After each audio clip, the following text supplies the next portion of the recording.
CIV, alors cela vient de culture intercalaire à vocation énergétique. L'idée, c'est de faire des cultures entre cultures.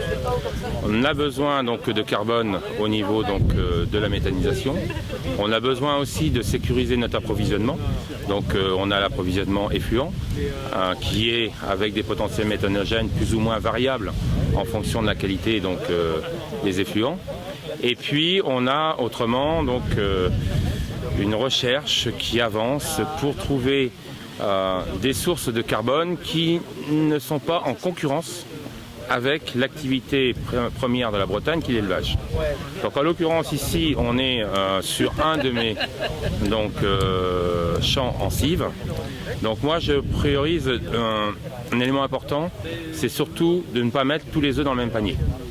Donc la règle chez moi c'est un tiers sous forme de maïs, donc avec une très forte précocité, où on prend un risque financier assez important parce qu'on a un coût d'implantation et autres, mais en contrepartie on recherche un potentiel donc, de rendement à l'hectare et un potentiel méthanogène plus important. Avec aussi un autre atout par rapport à ce maïs, c'est que c'est le médicament de la méthanisation. Il a, par son apport, on a une amélioration, quels que soient les types de sites de méthanisation, de la biologie au niveau du digesteur. Le deuxième tiers, il est fait de cives, on va dire à bas coût. C'est du tournesol avec du seigle forestier, donc des produits que l'on implante après le blé et puis que l'on va récolter donc, on va dire vers le 15 novembre. Où on n'aura pas des rendements extraordinaires, mais on va arriver à faire 4, 5, 6 tonnes de matière sèche en fonction des années de la pluviométrie, parce que c'est souvent la pluviométrie là qui est dépendante. Et puis on a la troisième option, c'est celle que j'utilise en cive d'hiver, donc où on en met un tiers. C'est donc du seigle que l'on implante dès le 15-20 septembre pour être récolté avant le maïs. Donc, c'est-à-dire le 5, 7, 10 mai. Alors l'intérêt de ces cives d'hiver, c'est qu'elles sont relativement stables d'un point de vue quantité de matière sèche à l'hectare. Le seul problème, c'est qu'on risque de pénaliser le maïs qui est après par un déficit d'eau. Alors sur le maïs que vous avez ici, c'est vraiment l'exemple d'une cive, parce que malgré qu'on ait mis un indice 170, il arrivera sans doute pas à maturité. On n'aura de toute façon jamais la possibilité de l'utiliser en porc, et c'est mon activité. Et je pense que même en alimentation bovin, il ne passera pas avec les conditions pédoclimatiques qu'on a eues cette année.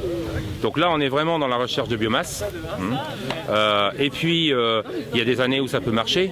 Mais si on pense nourrir les animaux avec ce type de cive, mais que 2 fois sur 3, ça ne marche pas, ou qu'on a un mauvais produit, on voit bien là qu'on n'est pas en concurrence avec l'élevage. Après, il est vrai que des semis, on va dire, beaucoup plus tôt, peuvent poser quelquefois souci.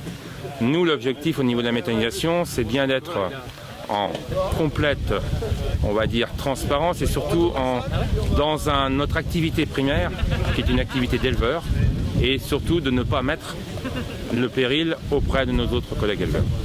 Concernant les cives, je ne pense pas qu'il y ait énormément de débats si on l'explique bien. On explique bien quels sont les objectifs et qu'on est bien entre 2 périodes dans lesquelles on n'avait pas la possibilité jusque-là de faire à 100%, je dis bien à 100% une culture que l'on réussit. On pouvait peut-être le faire à 30, 40, 50%, mais pas à 100%. Et si vous laissez une récolte sur 2 sur le champ, ça n'a aucun intérêt. Il faut, au niveau de ces cives, sans doute, on ait une rediscussion peut-être par rapport à la notion de date d'implantation. Peut-être que là, il y a quelque chose à faire, que ce soit peut-être national ou région, je ne sais pas. Mais peut-être que c'est un point qui peut peut-être être aujourd'hui discuté. Par contre, on ne peut pas remettre en cause ce qui a été négocié. Et puis, je veux quand même dire qu'aujourd'hui, on a beaucoup d'éleveurs qui arrêtent, notamment laitiers. Et puis, donc, ça peut être aussi une possibilité de trouver une complémentarité de valorisation au niveau de leur terrain. Donc pourquoi pas. Donc je pense que c'est un vrai débat qu'il faut avoir, mais un consensus et avec une concertation, parce que personne n'a raison et personne n'a tort, et c'est bien toujours ce que nous, au niveau de l'association des méthaniseurs, on privilégie, c'est d'essayer de co-construire à la fois avec les services de l'État et avec les politiques pour avoir quelque chose qui soit bénéfique pour tout le monde.